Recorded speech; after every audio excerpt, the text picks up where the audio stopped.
Quem está preparado para receber o melhor de Deus ainda? Só foi o começo. O melhor ainda vem. Amém? Glória a Deus. Vamos estar orando pelo nosso filho, amado Gil, que ele ficou com incumbência, né? Eu estou pensando que é o pastor, gente, mas não vi o pastor. E é o irmão Gil. Amém. Coloca suas mãos para cá. Vamos estar abençoando a vida do nosso irmão, nosso filho. Aleluia. Pai, em nome de Jesus, queremos te glorificar, ó Deus, por esse momento tão lindo e tão simples e sobrenatural que o Senhor nos proporcionou, Pai. Nesse lugar, a gente poder sentir um pouco da Tua presença, ó Pai, do Teu amor nos envolvendo, ó Deus. Ó Pai, nessa noite queremos ainda, ó Pai, tá te pedindo, ó Pai, toma a vida do Teu filho Gil, ó Pai, nas Tuas mãos. Abre, Senhor, abre o coração, a mente daqueles que vão estar aqui, ó Pai, para ouvir a Tua voz, ó Deus. Nem só aqui nesse lugar, ó Pai, mas também aqueles que estão assistindo, ó Pai, que todos possam entender, ó Pai, o que a Tua palavra quer dizer, Senhor. Que cada um venha imprimir, ó Pai, no coração, ó Pai, de cada um, Senhor, que o Senhor quis dizer, revelar nessa noite, ó Pai. E toma o Teu filho, ó Pai, coloca ele em Tuas mãos, ó Pai, usa poderosamente a boca dele, que ele possa falar tudo, Senhor, que o Senhor está querendo dizer à Tua noiva, à Tua igreja, ó Pai. Vai, Senhor, em nome de Jesus, ungindo, ó Pai, a mente e o coração de todos, ó Pai. E toma o Teu filho poderosamente em Tuas mãos, ó Pai. Fala conosco em nome de Jesus. Amém. Amém, glória a Deus. Quem está sentindo a presença de Deus nessa noite ainda, hein? Glória a Deus, a presença de Deus é maravilhosa, amém? Dá um beijão, um abraço pro nosso pai que está em casa nesse momento. Abra sua Bíblia no livro de Josué, capítulo 7, amém?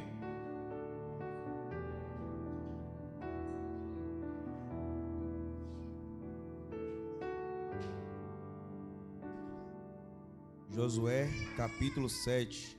Qual o tema da mensagem de hoje? Vivendo. Amém.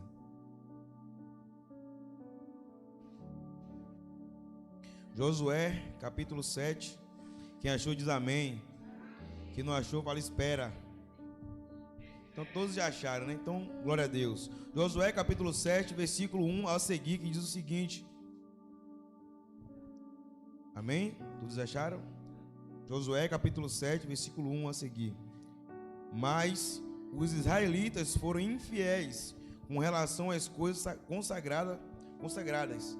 Acã, filho de Carmi, filho de Gerim, filho de Zerá, da tribo de Judá, apossou-se de algumas delas.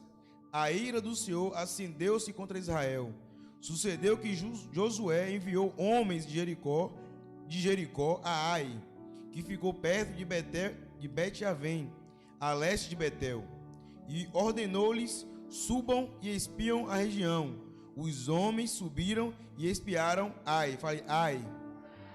Quando voltaram a Josué, disseram: não é preciso que todos avancem contra Ai. Envie uns 2 ou 3 mil homens para atacá-la. Não canse todo o exército, pois eles são poucos. Por isso, cerca de 3 mil homens atacaram a cidade. Mas os homens de Ai os puseram em fuga, chegando a matar 36 deles. Eles perseguiram os israelitas desde a porta da cidade até Sebirim, que significa pedreira, e os feriram na descida. Diante disso, o povo desanimou-se completamente. Então Josué, com as autoridades de Israel, rasgou as vestes, prostrou-se com o rosto em terra diante da arca do Senhor, cobrindo de terra a cabeça, e ali permaneceu até a tarde. Versículo 7. Disse então Josué: soberano Senhor, por que fizeste este povo atravessar o Jordão, foi para nos entregar nas mãos dos amoreus e nos destruir? Antes nos contentássemos em continuar no outro lado do Jordão. Que poderia dizer, Senhor, agora que Israel foi derrotada, pois seus inimigos, os cananeus e os demais habitantes desta terra, saberão disso, nos cercarão e eliminarão, e nosso nome será eliminado da terra. Que farás então pelo teu povo, pelo teu nome? O Senhor disse a Josué: levante-se, porque estás aí prostrado. Israel pecou, violou a aliança que eu lhe ordenei, apossou-se de coisas consagradas, roubou-as, escondeu-as e as colocou junto dos seus bens. Por isso, os israelitas não conseguem resistir aos inimigos, ou aos seus inimigos. Fogem deles porque se tornaram merecedores da sua destruição. Não estarei mais com vocês, se não destruírem do meio de vocês o que foi consagrado à destruição. Até aí. Pai, em nome de Jesus, vem nesse ambiente, Senhor. Continua com a tua presença nessa noite. Vem, Pai, fala no coração de cada um que está aqui nessa noite, todos que estão assistindo. Hoje esse é o momento, Pai, de nós estar glorificando o nome do Senhor, Pai. Que a Tua palavra venha fazer morada no coração de cada um, Pai. Que a Tua palavra que vem falar com essas pessoas já falou comigo antes. Eu creio que também vai falar com alguém aqui nessa noite. Que a Tua palavra possa girar uma chave no coração de todos que estão aqui, em nome de Jesus. Pode se assentar? Essa é uma passagem que a maioria das pessoas elas já sabem. Que é a passagem de quando Acã ele desobedece a ordenança do Senhor, quando o Senhor ele ordena ali a Josué a dar uma ordem ao povo, que o povo ele começou a destruir a cidade de... Agora, meu Deus, não. Aleluia.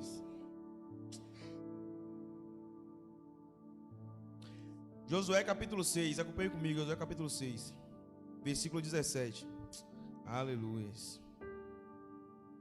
É bom quando a palavra fala com a gente, quando a gente sobe em cima do púlpito, Deus ele começa a querer mudar a palavra, né? Josué capítulo 6, versículo 17 diz o seguinte: a cidade com tudo o que nela existir será consagrada ao Senhor para destruição. Somente a prostituta Raabe e todos os que estão com ela em sua casa serão poupadas, pois ela escondeu os espiões que enviamos. Mas fiquem longe das coisas consagradas, não se apossem de nenhuma delas, para que não sejam destruídos. Do contrário, trarão destruição e desgraça ao acompanhamento de Israel. Toda a prata, todo o ouro e todos os utensílios de bronze e de ferro são consagrados e pertencem ao Senhor, e deverão ser levados para a casa do tesouro. Ou seja, o povo de Israel, ele venceu ali a cidade de Jericó, amém. Ele venceu a cidade de Jericó, que era uma cidade fortificada, era uma cidade que as pessoas ali temiam pela cidade de Jericó, e Deus ali ele foi com o povo de Israel, e ali o povo conseguiu derrubar toda a cidade e conseguiu acabar. Mas Deus ele deu uma ordenança a Josué para falar ao povo que não se apossasse das coisas que ele tinha na cidade de Jericó. E o povo ali também obedeceu. Mas porém Acã ali, ele botou o olho no ouro ali da cidade e ele se apossou, sendo que Deus falou para todos: não se aposse do ouro da cidade. Pegue todo o ouro, a prata e os utensílios, leve para o tesouro do Senhor. Mas infelizmente Acã ele começou agora a dizer: não, para que Deus quer tanto ouro, tanta prata? Veja que Raabe era uma prostituta. Ela pegou o povo de Deus, os espias, concedeu eles na casa deles, e quando eles saíram, ela falou: lembra de mim, da minha casa e da minha família. Ela em nenhum momento ela pensou no ouro ou na prata, ela só queria se livrar da família. Mas queria perguntar novamente: qual é o tema da mensagem de hoje? Vivendo no secreto. Mas Acã, ele não viveu no secreto de Deus, porque infelizmente ele não ouviu a voz de Deus. Porque como nós estamos no secreto com Deus, nós ouvimos a voz de Deus e obedecemos. Porque infelizmente aqui ele ouviu, mas não obedeceu. Por isso que muitas vezes você pode estar no secreto e Deus não te ouvir, porque infelizmente pode ter coisas no seu coração que ainda está aguardando alguma coisa, alguma sujeira dentro do seu coração que ele não está. Porque Deus, ele ama o pecador, mas ele abomina o pecado. Então Acã ali, ele pecou contra Deus. Então a ira do Senhor voltou sobre a família de Acã. E a palavra fala que toda a família e tudo aquilo que tinha de Acã, todos eles foram mortos, foram apedrejados pela desobediência do Senhor. Acompanhe comigo no versículo 1, Josué capítulo 7, para o que diz: mas os israelitas foram infiéis com relação às coisas consagradas. Acã, filho de Carmi, filho de Zirim, filho de Zerá, da tribo de Judá, apossou-se de algumas delas, e a ira do Senhor acendeu-se contra Israel. Veja aqui, Acã, ele pecou, mas a ira do Senhor veio por quê? Para todos de Israel. Por um pecado de uma pessoa, a ira do Senhor veio por toda a região de Israel ali, todo o povo de Israel. Há alguma coisa em nós que faz com que sintamos o medo do compromisso que vem com a verdadeira intimidade com Deus. Em primeiro lugar, intimidade com Deus requer pureza. Qual é o tema da mensagem? É o quê? Vivendo no secreto. Quantas pessoas estão na igreja, mas infelizmente não têm o compromisso com Deus? Quantas pessoas vêm para essa igreja, sentam nessa cadeira, mas não tem o comprometimento com Deus? Quer viver uma vida no secreto, quer que Deus ouça as orações deles, quer que Deus resolva os problemas dele, mas infelizmente não tem o quê? Uma verdadeira intimidade com Deus. Por isso que o tema dessa mensagem hoje é vivendo no secreto. Como que nós vamos viver no secreto se nós não temos uma intimidade verdadeiramente com Deus, se nós não temos um compromisso com Deus? Quando nós falamos de compromisso com Deus, é compromisso com a igreja. Quantos poderiam estar aqui hoje, mas não estão?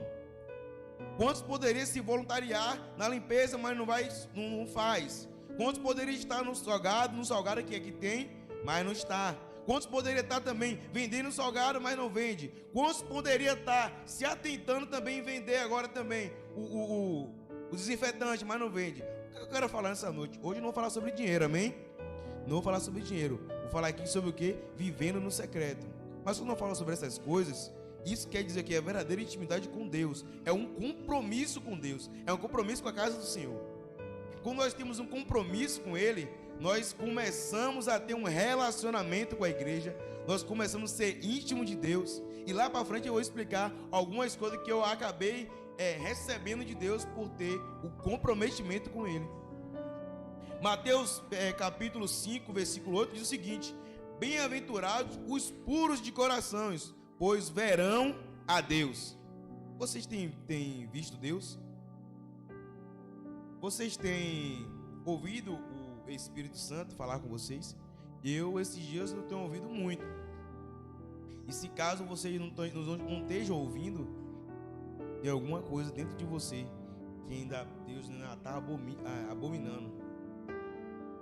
Tem alguma coisa dentro de você que Deus ainda está abominando. Porque infelizmente, como a palavra fala, Mateus 5:8, bem-aventurados os puros de corações, pois verão a Deus. Quando Deus ele me deu essa mensagem, sinceramente eu me entristeci e me alegrei ao mesmo tempo.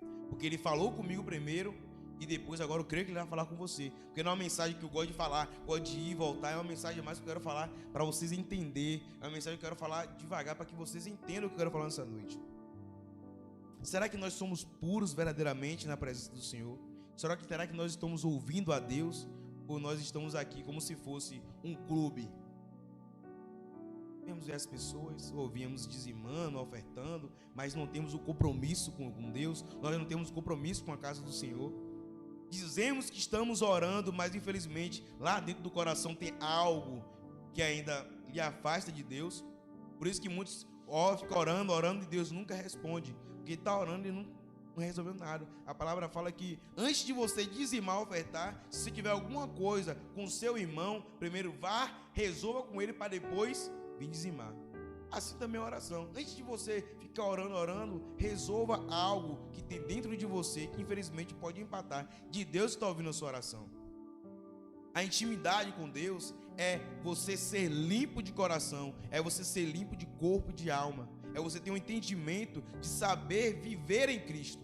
Quando você começa a aprender a viver em Cristo, você começa a ter olhar de fé. Eu sempre falei muito sobre fé, achava que eu tinha muita fé. Depois que eu vim aqui para o ministério, eu aprendi que verdadeiramente não tinha tanta fé assim como eu achava. Quando eu comecei a me aproximar mais do meu pai, eu aprendi que realmente eu não tinha tanta fé como eu achava. E quando a gente começa a viver no secreto, aí sim a gente começa a aumentar a nossa fé, a gente começa a viver a fé. Eu falava tanto em Hebreus 11, versículo 1, a fé é o firme fundamento das coisas que não se vê, mas da convicção que se espera. Mas eu não estava nessa fé, porque ainda tinha algo dentro de mim que empatava que Deus ouvisse minhas orações. Eu passei quase um mês conversando com o pastor, eu orava de Deus, o que tem dentro de mim que ainda empata nas minhas orações subir aos céus. Ele começou me revelando coisas que eu tinha lá atrás, que eu nem lembrava mais, irmão. Aí eu comecei quase um mês na casa do pastor. Pastor, eu lembrei disso, eu fiz isso. Ora por mim. Pastor, eu lembrei de novo, eu fiz isso. Porque quando você começa a viver no secreto, toda a sua impureza, ela sai de dentro de você. Aí agora tá. Quando você começa a sentir a presença de Deus, Ele começa a lhe incomodar em algumas áreas. Às vezes você pode ter um pecado de estimação. O que é um pecado de estimação? É aquele pecado que você faz, depois você pede perdão a Deus, mas daqui a pouco você peca de novo. E quando você não tem um arrependimento genuíno, você não vai alcançar o céu. Você pode orar, você pode jejuar, você pode fazer o que for, você não vai alcançar o céu se você não estiver puro de coração. 1 Tessalonicenses, capítulo 4, versículo 7, diz o seguinte: porque Deus não nos chamou para a impureza, mas para a santidade. O que é ser santo? O que é ser santo para você? Você essa interrogação na sua mente. O que quer dizer ser santidade? Aí está agora para você pensar na sua casa, ou você pensar nesse momento. O que tem dentro de você que não transmite a santidade para Deus? Porque muitas das vezes você pode estar aqui sentado aqui nessa igreja, pode passar um ano, pode passar 2 anos, 3 anos, e você vai continuar a mesma pessoa. Porque infelizmente você ainda não abriu o coração para Deus. Você não abriu verdadeiramente, falou ali para Deus tudo aquilo que tem dentro de você que não agrada a Ele. Porque muitas das vezes nós fazemos coisas que não agrada a Deus, mas não nos confessamos a Deus. E às vezes tem coisas que nós podemos conversar com o nosso pai espiritual, com nossos pastores, mas nós não conversamos. E eu tenho experimentado um novo de Deus sobre a minha vida. E eu creio que cada um de vocês que estão aqui, você pode viver o novo de vocês também. Porque não é o charavacova, não é pular e cantar, eu vou largar tudo e é pular. Não, é você saber quem é você em Cristo. É você saber se posicionar no Senhor e viver no secreto. É tirar as impurezas que estão dentro de você. E você começar agora a ver a sua vida espiritualmente. Porque quando você continuar no mesmo lugar, pensando que vai vir para a igreja e vai ser salvo, porque já aceitou ou já se batizou, eu acho que você tem que pensar mais do que é verdadeiramente o reino de Deus. Josué capítulo 7 ainda, no versículo 10 e 11, diz o seguinte: Senhor disse a Josué: levante-se, porque você está aí prostrado. Israel pecou, violou a aliança que eu lhe ordenei. Deus está cansado de nos ver querendo ter os nossos arrepios com Ele, sem colocarmos o anel de compromisso. Deus, Ele está cansado de querer ver as pessoas vir para a igreja, querer sentir o arrepio, querer sentir o fogo da presença, mas não ter o compromisso com Deus. Quantas pessoas ficam buscando igreja, é uma campanha, o irmão do fogo, o pregador do fogo que vai pular, que vai liberar agora a chave, mas não tem um compromisso. São pessoas que querem sentir o arrepio, mas não querem ter verdadeiramente o compromisso com Deus. São pessoas que querem vir para a igreja para se resolver. Ou o meu marido tem que se converter, minha esposa tem que se converter, eu tenho que arranjar uma mulher, eu tenho que arranjar um homem, eu tenho que arranjar um carro, Deus tem que me dar um carro, Deus tem que me dar isso, Deus tem que me dar aquilo. Quem é você nessa noite? Esse é o momento de você pensar. Geralmente eu não gosto muito de ministrar dessa forma, mas foi a forma qual Deus pediu para eu ministrar. Eu gosto de ministrar mais à frente, mas essa mensagem ela tocou no meu coração, porque eu creio que muitas vezes você não pode estar vivendo aquilo que verdadeiramente é para você viver, porque infelizmente está paralisado com algo que tem dentro de você, que ainda está tirando a presença de Deus de você. Às vezes você pode ter 1 ano, 2, 3 anos, mas você continua no mesmo lugar, porque tem algo dentro de você que Deus não se agrada. E quando eu me converti, logo no começo, eu me converti, depois saí da igreja, aí depois, antes de me converter novamente, aí eu falei: Deus, eu quero voltar para a casa do Senhor, mas se eu sair dessa vez, o Senhor pode me matar. Pô, eu falei que depois, quando eu entrei na igreja, que eu comecei a frequentar, mas o que aconteceu? Eu fui em um evento chamado Encontro com Deus, são 3 dias reunidos, só falando a palavra de Deus, mas eu já fui decidido a aceitar Deus. Mas eu falei: Deus, se eu aceitar e sair, o Senhor pode me matar. O Senhor pode me matar. Mas assim, quando a gente está naquela, a gente aceita a presença de Deus, mas quando a gente sai, quando eu saio daquele ambiente, no último dia, que era um domingo, o pastor falou: todo mundo aqui está maravilhado com a presença de Deus, mas quando você botar o pé lá de fora, aí sim vai dizer se você realmente se converteu ou não, se você tem uma vida com Deus ou não. Que lá fora, os seus amigos agora vão começar a lhe apontar. Isso aconteceu comigo. E foi um momento muito forte para mim, que eu comecei a me aproximar mais de Deus. Eu comecei a ter uma vida no secreto com Deus. Comecei a orar, comecei a buscar mais, e Deus, ele me deu uma chave, uma passagem que eu botei isso no meu coração, porque todos os meus colegas fizeram aposta para eu sair da presença de Deus. Eles apostaram que eu não ia mais ficar. Eles começaram a me chamar para praticar coisas que eu praticava antes.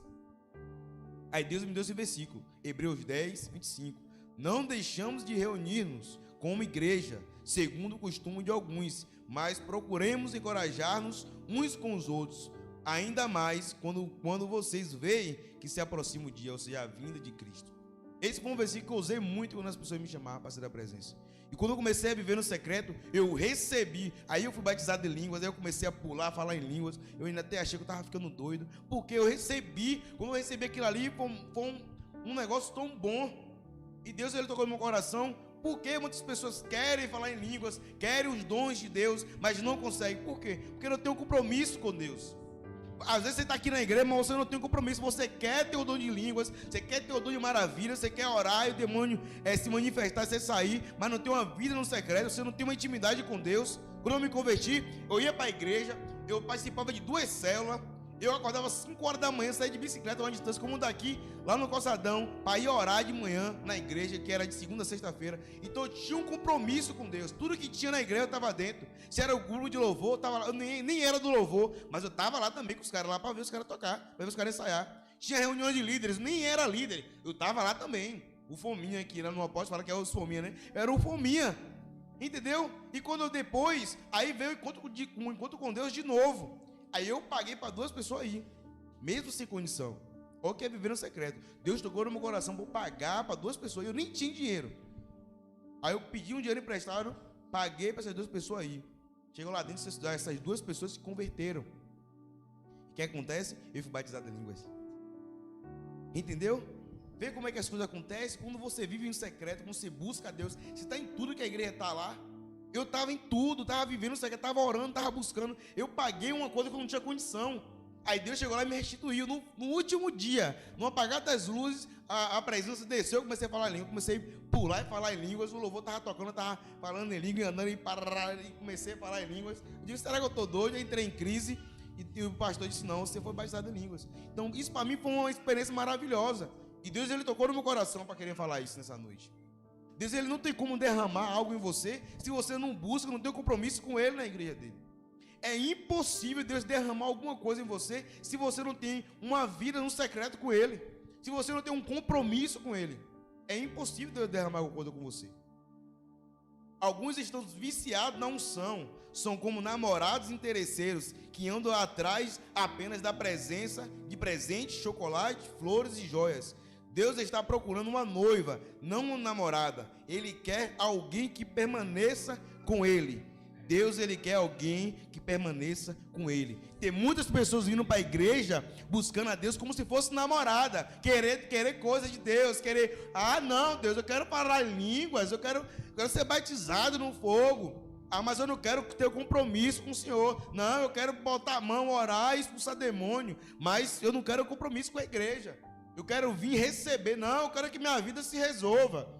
Não, eu quero resolver minha casa, meu marido aqui, ó, que não se converte, minha esposa que não se converte também. Eu quero resolver minha casa. E Deus, ele está falando que agora ele não está atrás de namorados que tem interesse. Ele está atrás de quê? De noiva que tem uma intimidade, que tem um compromisso. É disso que Deus está atrás. E você nessa noite, qual é o seu posicionamento na igreja? Você vendo hoje, você é o quê? Namorado ou você é uma noiva? Não precisa falar, só pensar. Você é um namorado que só quer as coisas que Deus pode lhe dar. Você quer as coisas que Deus pode resolver a sua casa, converter seu marido, a sua esposa, dar um carro. Que antes orava, pense uma pessoa que já orava por coisa, era eu. Pedindo na hora aí, na peça, indo muito. Pedindo, eu peço. Quando foi esses dias, como eu falei, o Espírito Santo começou a falar comigo. Mas ele falou de uma coisa que eu não estava gostando muito. Ele começou a me pedir coisa. Aí me pediu uma coisa, eu disse, meu Deus, pedi para ajudar fulano. Pegue o seu décimo, dê todo. Eu digo, não, fulano não está precisando não. Peguei e não dei, quando fui ver, realmente estava precisando. Quando foi na última vez, me pediu, aí um rapaz agachou por um acidente, o Espírito Santo falou, dê o dinheiro que você tem na conta, o rapaz. Aí como abre a conta, tinha R$5, eu digo, esses R$5 para botar gasolina para ir para a igreja. Eu não dei. E Deus tocou no meu coração de novo. Aí quando foi depois, ele me pediu outra coisa, dessa vez um valor mais alto, que foi aqui para a igreja, quando o pedal quebrou, aí Deus tocou no meu coração e disse, eita, esse um pedal é caro, eu disse, vou comprar mais em conta. Aí tá o pastor orando aqui, tá o pastor ministrando, daqui a pouco o pastor disse, ele tem que dar o melhor para Deus. Eu digo, meu Deus, é Deus que tá falando mesmo. Aí quando eu cheguei em casa, eu peguei e fui lá e comprei. Aí comecei a orar a Deus, falei, Deus, esse dia você está me pedindo tanta coisa. Ele disse, pois é. Quando ele falou, pois é, pois é. Infelizmente nós pedimos muitas coisas a Deus, mas sem ter o verdadeiro compromisso com Ele. Infelizmente nós buscamos nos resolver, mas nós não buscamos dar a Deus aquilo que é direito, que é o nosso coração, a nossa vida, a nossa alma. Eu sempre pedia muito, mas nunca dava nada a Deus, além de ir para o culto, bater o ponto, devolver o dízimo, que eu não devolvia ainda, sem entendimento na época, e hoje eu tenho entendimento. E muitas vezes você pode achar que o seu dízimo, sua oferta, é o máximo que você está dando a Deus. Deixa eu te falar, infelizmente, você não está dando nada para Deus. Você está apenas devolvendo aquilo que é dele por direito. E quando você começa a viver no secreto, você vê que você não está fazendo nada. Eu achava que eu estava fazendo tudo, irmão. Eu dizimar, eu dizimo, eu oferto. Eu estou aqui tocando, estou quebrando o modelo, tocando aqui, aprendendo. E toca errado e vou. Eu digo, pô, estou dando tudo. O Espírito Santo tocou no coração, está dando é nada.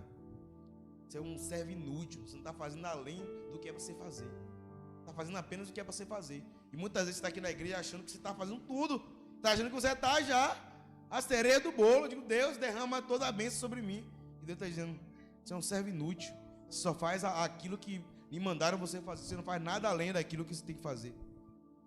E às vezes Deus quer que você entre no secreto para que você começar a ter um relacionamento com Ele e dizer assim, ó, verdadeiramente eu preciso me doar mais para Deus. Preciso ter uma vida no secreto e ter uma intimidade com Deus. Isso requer um posicionamento.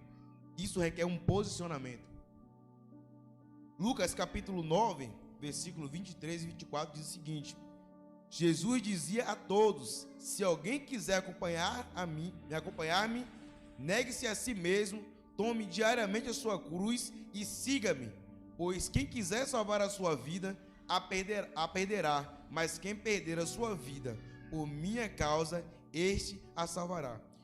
Quando eu li esse versículo novamente, eu peguei uma coisa aqui que eu comecei a girar uma chave hoje, mais de manhã, que diz o seguinte aqui, ó: Jesus dizia: todos que quiserem me seguir, acompanhe-me e tome a sua cruz diariamente. Ele falou que diariamente. Não é tomar a cruz, se converteu, acabou. É diariamente. Você tem que carregar a sua cruz diariamente. Quando você começar a ter uma vida mesmo no secreto, quando você começar a experimentar algo de Deus, aí sim você vai começar a ter lutas. O inimigo vai começar a tentar lhe paralisar. Você vai começar agora a não querer vir mais para a igreja. As pessoas agora vão começar a lhe criticar. Porque depois que eu fui batizado em línguas, eu pensei que eu estava vendo um ápice. Então para mim ali, quando o louvor tocava ali, a presença descia em mim ali, que eu não aguentava parar sem falar em língua. Eu começava a pipocar, e que depois eu fui me controlando. Eu pensei que eu estava agora ali, não tinha problema mais, agora estava tudo zero, estava tudo light. Daí que começou a ter o problema. A vida começou a piorar, No meu trabalho as pessoas começaram a me perseguir. Tinha promoção para mim, depois fizeram um negócio lá, não consegui. As pessoas começaram a me defamar. Quando você começar a ter uma vida no secreto, você vai experimentar algo espiritual. Quando você começar a experimentar algo espiritual, o inimigo vai tentar lhe paralisar. Você vai achar que não vai ter mais tempo para vir para a igreja. Sua sensação de querer, por prazer de vir para a igreja, não vai querer mais. A sensação de você orar, você vai perder o desejo de orar. No começo, quando eu fui batizado, tinha um desejo de orar. Depois, quando a luta começou, aí eu comecei a não querer mais orar. Não tinha mais tempo para ler a Bíblia. Eu não ia mais para a igreja. Às vezes eu ia, como às vezes eu não ia. Tinha coisas na igreja que eu começava a pesquisar os erros, começava a apontar erro. Não, essa aqui não é igreja certa não. O inimigo começou agora a lançar setas, dados inflamados, para que eu não venha enxergar aquilo que Deus estava trazendo para mim. Mas quando nós vivemos no secreto com Deus, a gente começa a olhar as coisas com um olhar espiritual. A gente começa a ver que nada daquilo que nós estamos vendo ali é real. Amém? Tem muitas pessoas na igreja que vêm se aproximar de Deus como se para conseguir o que querem, mas sem nenhum compromisso com Deus. Isso eu já falei.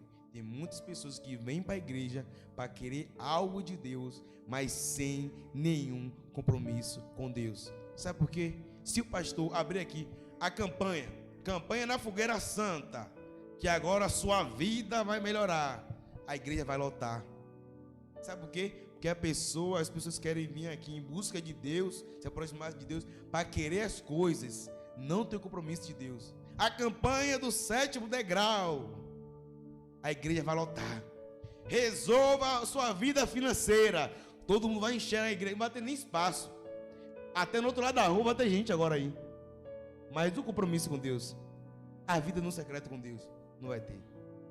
É isso que eu quero dizer para você nessa noite. Não adianta você buscar a Deus por querer algo, querer alguma coisa. Você tem que buscar a Deus, ter intimidade com Deus, para que Ele comece a revelar as coisas que Ele quer para a sua vida. Lucas capítulo 9, versículo 24 e 25 diz o seguinte: pois quem quiser salvar a sua vida, a perderá, mas quem perder a sua vida por minha causa, este a salvará. Pois o que adianta o homem ganhar o mundo inteiro e perder-se ou destruir a si mesmo? O que adianta a gente ganhar tudo e perder a salvação? Antes logo no começo eu queria ganhar tudo, eu queria tudo, mas não queria Deus. Então, esse foi uma das coisas que eu mais foi tocado no meu coração, Deus tocando no meu coração. Eu queria muitas coisas, mas não tinha um compromisso com Deus. Eu queria buscar tantas coisas, mas não tinha aquele compromisso com Deus. E Deus, Ele começa a falar no meu coração. Você começa a parar de buscar coisas e buscar a mim. Porque em Deuteronômio 28, versículo 1 e 2 fala: se nós obedecemos o Senhor nosso Deus, as bênçãos do Senhor elas virão. Quando nós obedecemos, a bênção de Deus elas virão. Você já observou esse versículo? É outro versículo que eu gosto muito de ficar falando. Quando eu comecei a pegar aquilo ali, eu comecei a perceber o poder que Deus tem sobre nossas vidas. Quando nós começamos a obedecer às coisas de Deus, as bênçãos do Senhor, ela vai vir sobre nós. Não é nós que iremos correr ou pedir a Ele. As bênçãos virão. Por quê? Porque Deus sabe a nossa necessidade. Deus sabe o que nós queremos. Deus sabe o que nós desejamos, se nós nem abrirmos a boca para falar para Ele. Mas Ele tem um prazer de nos presentear quando nós buscamos Ele com espírito e em verdade. E para finalizar, em Mateus capítulo 22, versículo 37, peço ao irmão que abra a Bíblia agora, por gentileza. Mateus 22.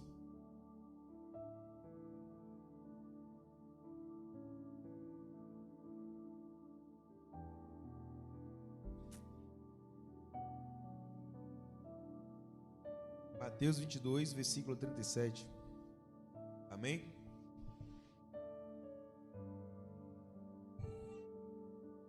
Quem achou, diga amém. Que diz o seguinte: respondeu Jesus: ame o Senhor, o seu Deus, de todo o seu coração, de toda a sua alma e de todo o seu entendimento. Este é o primeiro e maior mandamento. Qual é o primeiro e maior mandamento? É o quê? Amar a Deus. O Eu queria encerrar minha mensagem falando exatamente isso. Amar a Deus. Se você quer ter uma vida no secreto com Deus, o primeiro mandamento, o primeiro critério é amar a Deus acima de todas as coisas. Quando você amar a Deus acima de todas as coisas, com certeza tudo aquilo que você deseja e você quer de Deus, Ele vai derramar sobre a sua vida. A vida no secreto não é só você orar, não é só você jejuar. A vida no secreto é você ter um relacionamento com Deus em seus comportamentos, nas suas atitudes, no seu compromisso que você tem para com o ministério. Porque como é que Deus vai derramar algo em você se você não tem compromisso com o seu ministério? Como é que Deus vai derramar algo em você se você não tem compromisso com os seus pastores que você está vendo? Você é para pensar isso? Como é que Deus vai derramar algo sobre você se você não tem um compromisso com os pastores que estão aqui? Vocês estão vendo, estão pegando, mas você não está vendo, você sente a presença dele. Como? Então eu aprendi uma coisa: é impossível receber algo de Deus se eu não obedecer os meus pais espirituais. É impossível eu ter um relacionamento íntimo com Deus e ouvir a Deus se eu não escutar os meus pais. Porque a palavra fala que o quê? Qual foi o último versículo que eu li agora aqui? O primeiro mandamento é o quê? Amar a Deus acima de todas. Amém? Vou chamar o diácono.